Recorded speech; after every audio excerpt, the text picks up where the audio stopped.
Hello and welcome. My name is Idris, and today we're looking at one of the big new features of Zbrush 2018. It's going to be very difficult for me to say this, so I'm just gonna call it the new Zbrush, because 2018 is very long and complicated. And something else that is very long and complicated to say when you're not a native English speaker is this new function we're going to check out today. It's called Sculptris Pro. So Sculptris Pro, the function is here available on the top, this orb like yin yang thingy, and we're going to have a look at it now. So to do this, we're going to open this dog that is available when you start ZBrush. So essentially, Sculptris Pro here is a mode. I'm going to call it a mode because unlike other functions inside of ZBrush, for instance, if you activate Dynamesh, Dynamesh is only active for this particular subtool. So if you switch subtool and you switch to another subtool that doesn't have Dynamesh turned on, then you won't re-Dynamesh things you're not working on intentionally. But the Sculptris mode, once you turn it on, it's on for the entire software. So if you start sculpting on a subtool and then you switch to another subtool and you forget to turn off Sculptris mode, then it will affect your new subtool. So it's something to think about. So it's not something you want to have turned on all the time. And what it is essentially, it's like Dynamesh, except it does it in real time. And it does it with triangles instead of quads. So it's a way to generate polygons on the fly as you sculpt. So you don't have to worry about settings, you don't have to worry about resolution, you don't have to worry about re-dynameshing all the time. It will do it on the fly. And so yeah, that's the big benefit. It works with a lot of functions, but not all. So we're gonna have a look at it now. So for instance, if you had this dog and you wanted to make a creature based on this, and so you don't want to have the ears on, what you would do is you would smooth it down, but you can see it doesn't really smooth, it doesn't remove the ear, it just wiggles the polygons into a shape it tries to smooth out. So you can let go shift and try to get rid of it, but it doesn't really work. But if we turn on Sculptris mode now, you can see it's removing all those polygons as you smooth.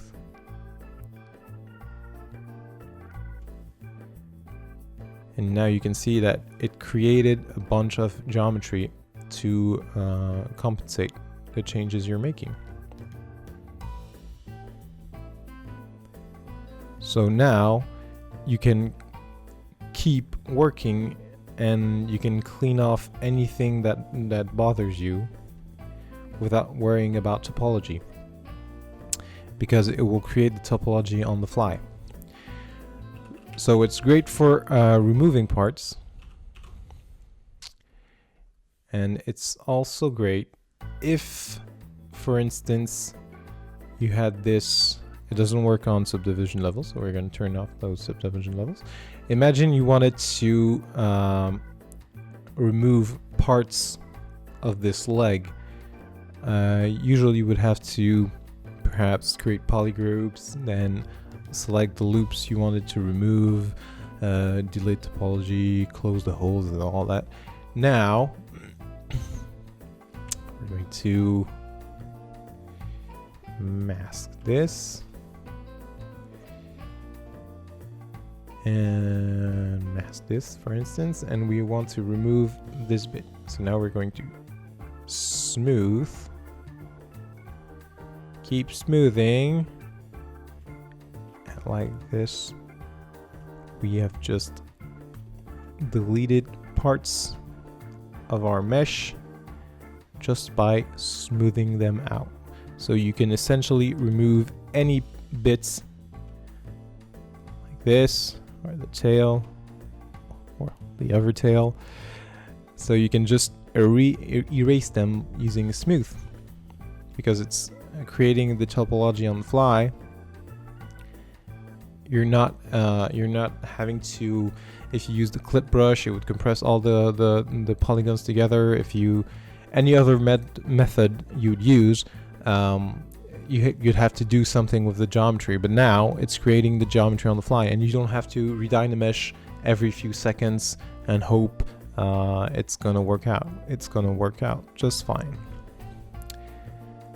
So these are the big things you wanna use the Sculptris mode, the Sculptris Pro mode.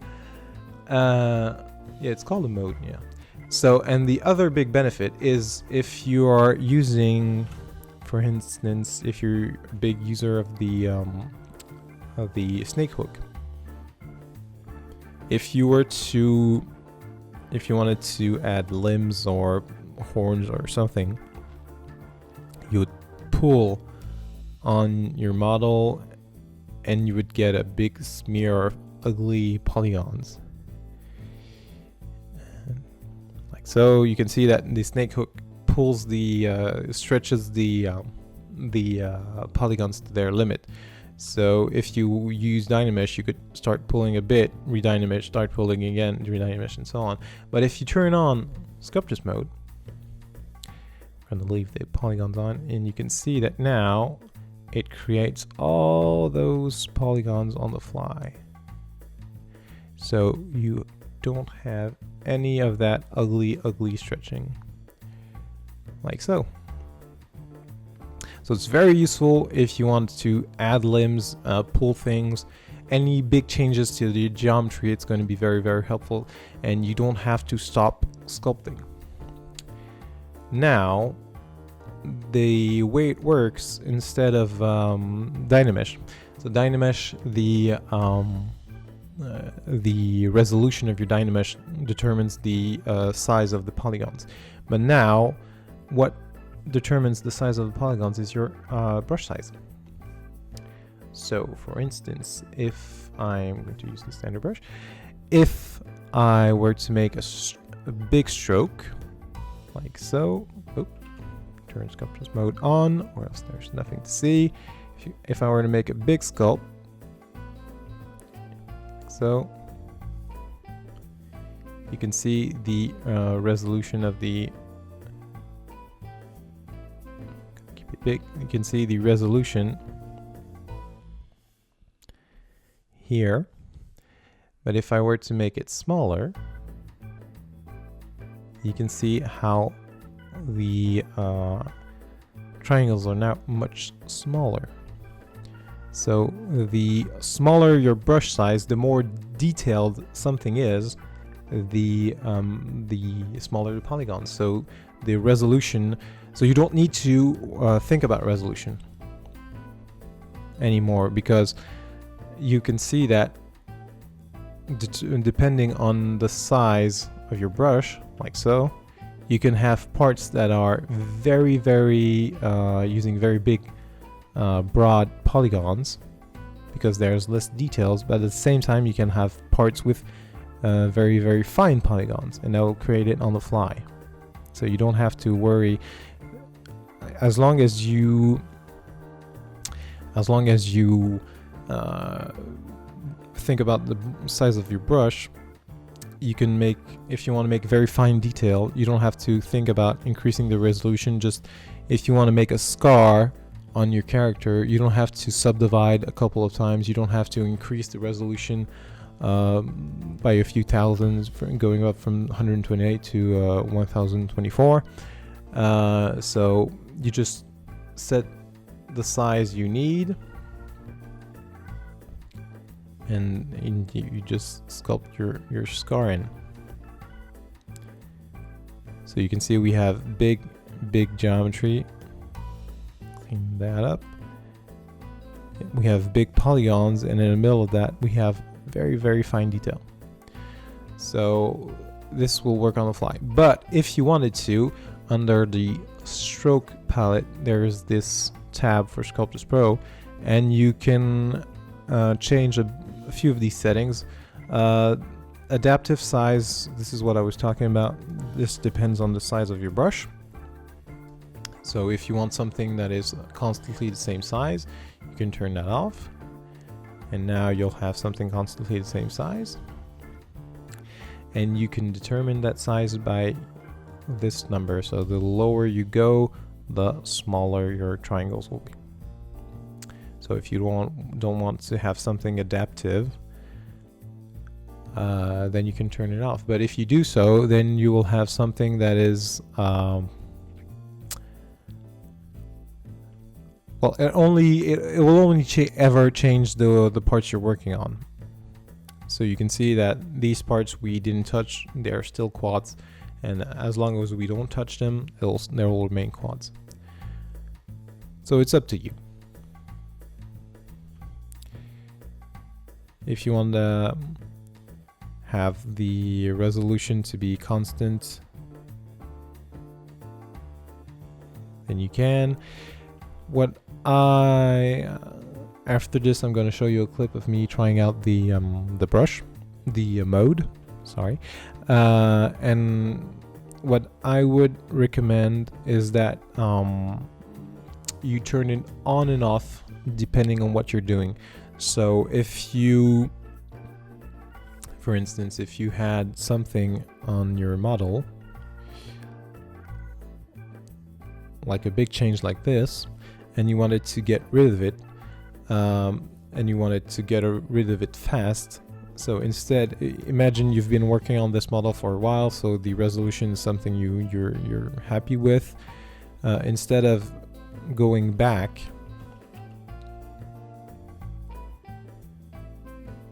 set those back to my defaults. Instead of going back to a lower polygon, lower resolution, I would just turn it off, smooth it,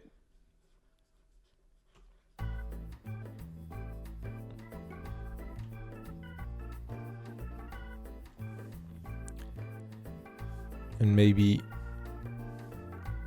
then, so if you need to make big changes, essentially I would turn it off for those big changes once you've got your shapes once you've got your resolution set to what you like.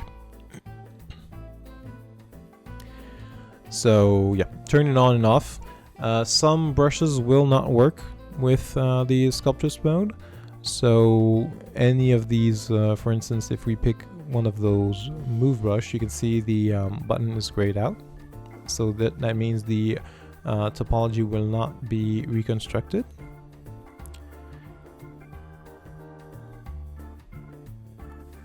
So it's something to think about. Something else that works great with the Sculptris mode is the spiral tool, because now it recreates that geometry on the fly instead of pulling those polygons and twisting them. You can see there a lot of pulling, a lot of stretching of the polygons. Whereas on the Sculptris mode, it was creating the geometry on the fly. So I would start off, I would keep adaptive on, and I would make my my big changes, work my way, build my forms, and so on and so on. And then when I'm starting to detail and work into more finer details and the big shapes are in, I would start lowering the subdiv size. So that way you know that you're still going to have a nice geometry and not go back now that your surface is looking nice and smooth, you don't want it to go back to a lower resolution. So as you go, you can always lower it, or simply just turn it off. And once you have enough, because ZBrush works fine with triangles, works better with quads, but it will look just fine. If you have enough geometry, it will look just fine. Especially if you're going to 3D print it. If you're going to have your model be this size, you will never notice the tessellation.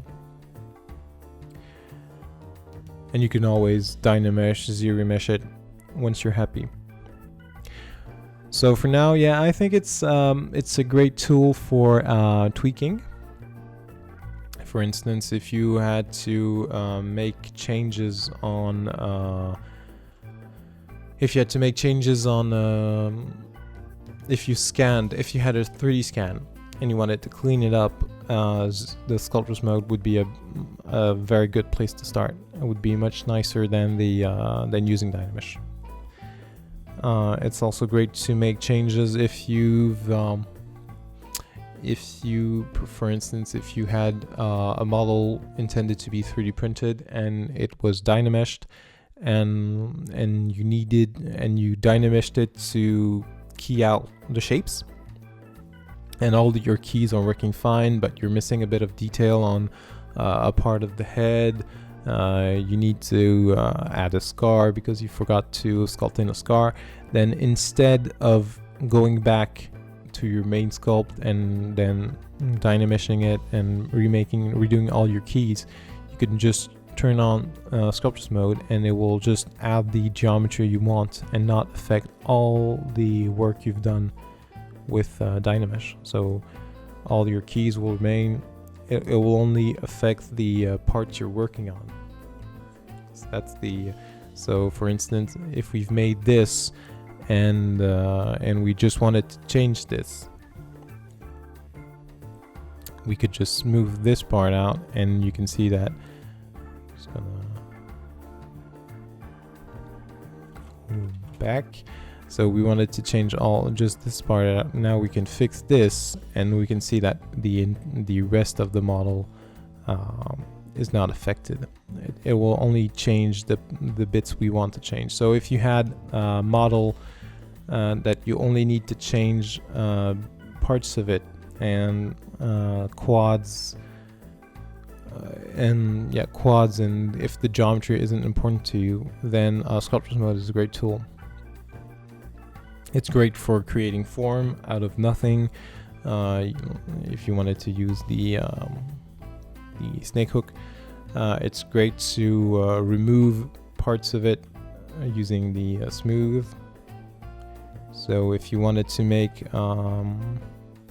if you wanted to sculpt like water droplets separating from, if you wanted to make a drop of water falling into water and then a bunch of droplets coming out of it, of the surface of the water, then you could just sculpt the shape of the impact, and then using smooth you could remove all those small drops of water. That's not something you could do before.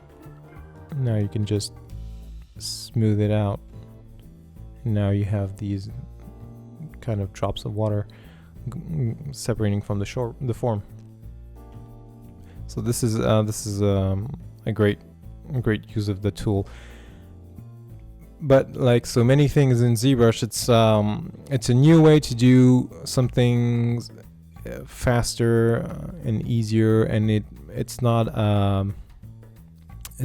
the tool that will replace everything. So there's still room for Dynamesh, there's still room for zero mesher. If you need subdivision levels, this is not for you.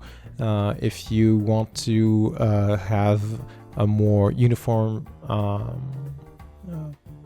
polygon flow, then this is not going to work out. But if the topology isn't important, or if you're just blocking out, this is a great new tool available in ZBrush.